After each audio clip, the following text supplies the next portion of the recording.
বিরুদ্ধে একটা অভিযোগ রয়েছে যে আপনি বাংলাদেশি অনুপ্রবেশকারী, এখানে এসে নাম পরিবর্তন করেছেন। কি বলছেন আপনি? পরে কথা বলছি, আমি একটু বিজি আছি।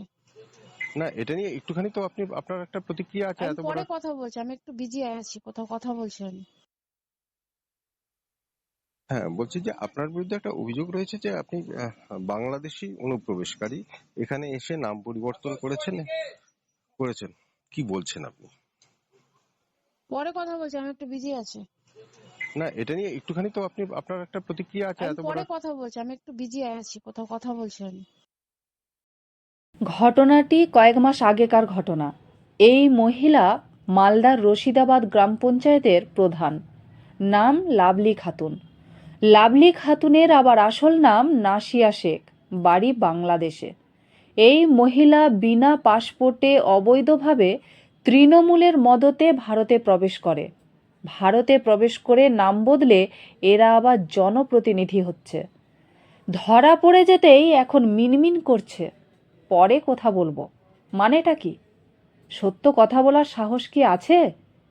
আজকে এই রকমভাবেই বাংলাদেশের অনুপ্রবেশকারীরা কেউ লাভলি, কেউ বিউটি সেজে তাদের আসল বাবা মাকে হয়তো বৃদ্ধাশ্রমে রেখে দিয়ে ভারতে এসে কাউকে বাবা মা সাজিয়ে বহাল তবিয়তে ঘুরে বেড়াচ্ছে।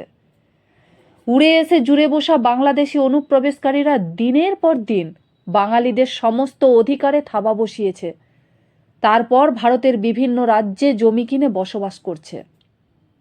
এরাই আবার ভোটে দাঁড়াবার জন্য নাম বদলে অনায়াসে টিকিটও পেয়ে যাচ্ছে। পরবর্তীতে প্রধানের দায়িত্বে থেকে প্রভাব খাটাচ্ছে। ভাবুন একবার। বাংলাদেশি মুসলমান শুধু মালদা বলে না, মুর্শিদাবাদ, উত্তর দিনাজপুর তথা বিভিন্ন রাজ্যে বাংলাদেশি মুসলিমে ভর্তি ছিল। সংবাদ মাধ্যম থেকে জানা যাচ্ছে রাজ্যের অনেক জায়গায় প্রধানের দায়িত্বে আছে এই বাংলাদেশিরা। আর সেই জন্যই এসআইআর শুরুর আগের থেকে রাস্তায় এত মিছিল শুরু হয়েছিল। যেই দেখেছে মমতা সরকার এসআইআর শুরু হয়ে গেছে, আটকাতে পারবে না, তাই শয়ে শয়ে বাংলাদেশি অনুপ্রবেশকারীরা আবার বাংলাদেশে চলে যাচ্ছে। এসআইআর শুরু হওয়ার কারণে আবার অনেকের মুখে শোনা যাচ্ছিল, কাগজ আমরা দেখাবো না, প্রমাণপত্র থাকলে তো দেখাবে। এত এত বাংলাদেশি রোহিঙ্গা রাজ্যে গিজগিজ করছিল। তারা এখন বিপদ বুঝে বাক্স ঝোলা নিয়ে নিজ দেশে ফিরে যাওয়ার চেষ্টা করছে। অথচ মমতা ব্যানার্জি বলছিলেন বাংলায় কোনো অবৈধ বাংলাদেশি নেই। নির্বাচন কমিশনার একেবারে হাতে নাতে প্রমাণ দিয়ে দিয়েছেন। আজকে রাজ্য সরকার কি বলবে? কোনো কথা বলার মতো কি মুখ রইল?